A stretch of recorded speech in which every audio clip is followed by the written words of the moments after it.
Greetings, Steelers Nation. The kind of report we got today is one of those that makes every fan sit forward and think, wait a minute, how is this going to affect Sunday's game? Well, with the team getting ready to face the Minnesota Vikings over in Dublin, the injury list brought some surprises that nobody saw coming. And listen, we're not talking about just any names. These are key pieces that could decide the outcome of this international matchup. But don't worry, it's not all bad news. There's some good news too, especially on defense, and I'll break it down for you in just a moment. So hang tight, because this injury report directly impacts the Black and Gold's plans for Sunday, and we need to talk through every detail. Now, I kindly ask you, hit that like button to support the channel and show the strength of our Steelers Nation, and let's get to it. Steelers Nation, the kind of report we got today is the one that instantly makes you sit forward and start thinking, wait, how is this going to affect Sunday? Because as this team heads into Dublin to face the Minnesota Vikings, the injury list just threw us a few curveballs that no one was expecting. And trust me, these aren't names you want to see popping up at this stage of the season. We're talking about guys who've been critical pieces of this offense,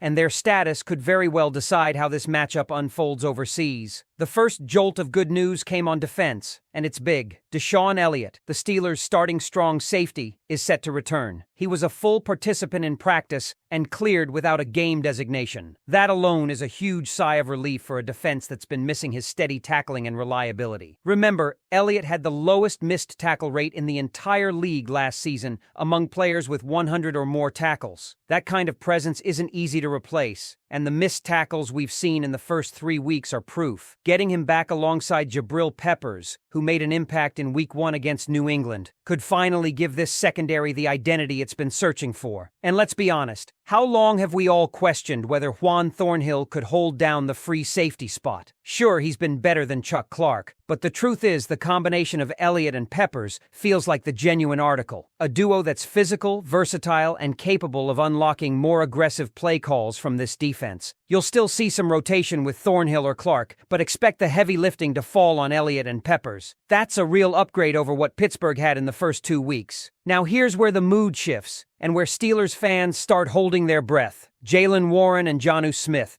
both surprisingly added to the injury report. Yes, Jaylen Warren, the guy who has arguably been the Steelers' most valuable offensive player through 3 weeks, is questionable with a knee issue. He's been practicing with a sleeve, limited to individual drills, and sitting out team reps for an offense that has leaned on his energy, versatility, and production. Even the idea of him being limited changes everything. Because let's face it, when you look at this offense so far, Warren has been the spark, the guy who makes something out of nothing. Losing him, even for a snap count reduction, could be a serious blow. As for Jonnu Smith, the hip injury has him in the same boat, limited in practice and now questionable for Sunday. His absence would shift the offensive balance in a big way, especially since the Steelers have leaned heavily into 2 tight end sets with Smith and Pat Freiermuth. That pairing has directly cut into Roman Wilson's opportunities. But if Smith can't go, Roman suddenly moves up into a bigger role, becoming that 4th reliable pass-catching option. It could finally give Wilson the chance to show what he's been waiting for. Of course, Joey Porter Jr. is still sitting on the injury list with a hamstring issue,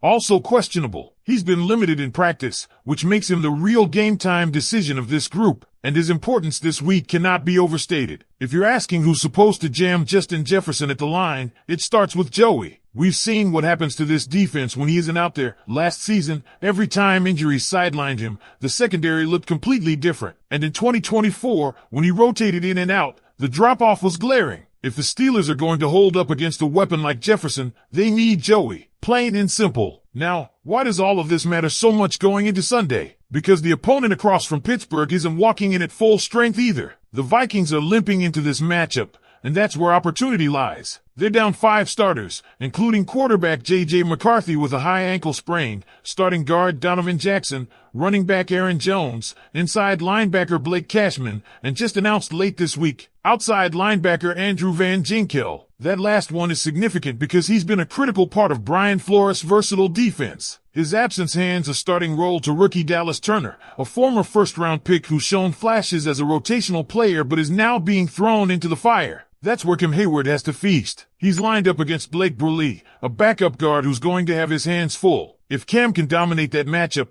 Carson Wentz is going to feel the pressure, and that could dictate the flow of the entire game. The trenches will tell the story in Dublin, and the Steelers' veteran leader has a golden opportunity to tilt it Pittsburgh's way. But here's the real question hanging over this whole game plan. Can Arthur Smith finally figure out how to crack press man coverage? Because defenses have been pressing the Steelers receivers all year, locking down tight ends, and neutralizing DK Metcalf's size by forcing him off his rhythm. Without motion, stacks, or rub concepts to manufacture separation, the passing game has looked stuck in neutral. It's not just about Metcalf either. Calvin Austin III and the rest of this group need better schemed opportunities to get free. And if Jaylen Warren isn't 100%, then those answers become even more critical, because you can't just rely on him to bail out the offense with a burst of energy or a clutch play. Think about it. If Warren is slowed down or Smith is sidelined, who steps up? Do we finally see Caleb Johnson, the rookie out of Iowa, given real carries? Could Kenneth Gainwell handle a heavier workload? Those are the kinds of questions that, right now, feel a little uncomfortable because no one else has consistently risen to the challenge on offense. And that's exactly why this game has the makings of a tipping point. Steelers Nation, this is the setup. A defense getting healthier with Elliott back,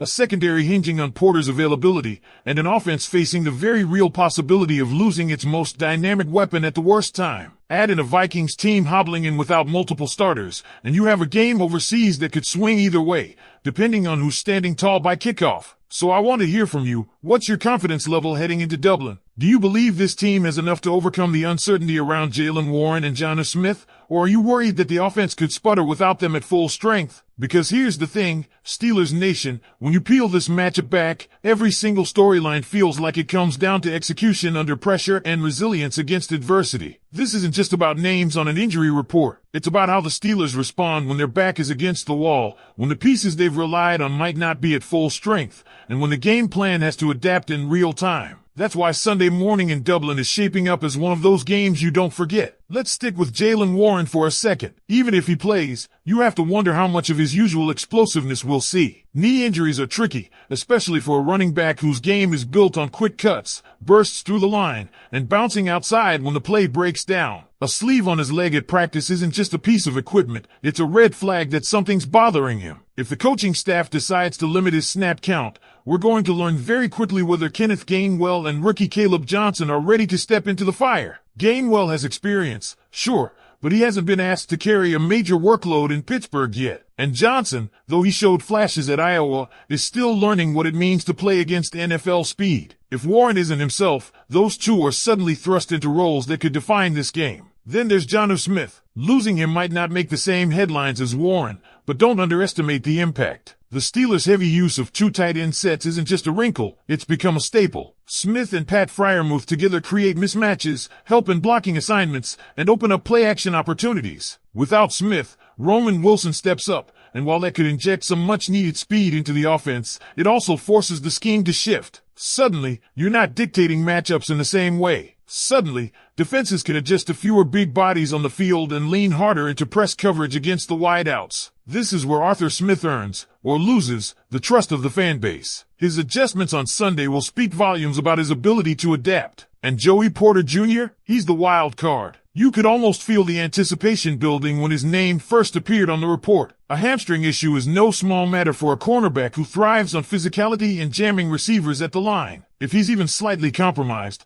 going up against a receiver like Justin Jefferson could be a nightmare. But if he's ready, his ability to disrupt Jefferson early in routes might be the difference between forcing the Vikings to grind out drives and watching them hit explosive plays downfield. Porter's presence doesn't just change matchups, it changes the entire confidence level of the secondary. Let's also not forget the Vikings situation. 5 starters out is no joke, and for Pittsburgh, this has to be seen as an opportunity. Andrew Van Ginkel being unavailable strips Brian Flores of one of his most versatile chess pieces. He's the kind of player who can blitz, drop back, and keep an offense guessing. Replacing him with rookie Dallas Turner, talented but inexperienced, could tilt the edge battle. Broderick Jones is going to be tested against Jonathan Greenard, and Troy Fautanu will have to deal with Turner's athleticism, but this is where discipline and preparation matter. You neutralize young players by forcing them into tough situations they haven't seen before. That's exactly what Pittsburgh's line has to do. And then there's Kim Hayward. If there's ever been a week for the captain to make his presence felt, this is it. Donovan Jackson is out, and backup Blake Bruley is stepping in. For a veteran like Hayward, this is the matchup you circle, the one you dominate to set the tone for the entire defense. Pressure on Carson Wentz is the fastest way to derail the Vikings offense,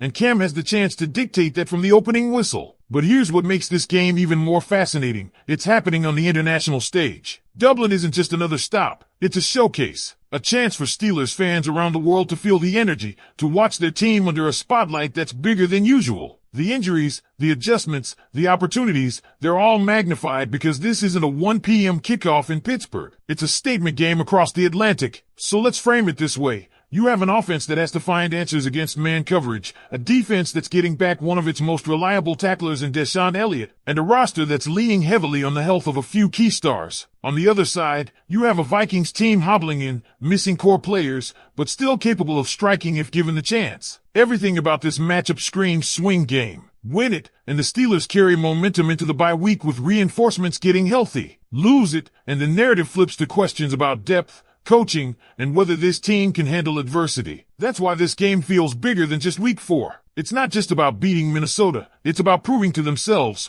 to the fan base, and maybe even to the league that this team can weather the storm and come out stronger. So here's the final question I'll throw your way, Steelers Nation. With all the uncertainty, all the injuries, and all the pressure of an international stage, do you believe this team has the grit to rise above and deliver? Or are you bracing yourself for the possibility that Dublin turns into another missed opportunity? Because when you take a step back and look at it, this is exactly the kind of game that reveals who the Pittsburgh Steelers really are in 2025. Not the highlight reels, not the off-season talk,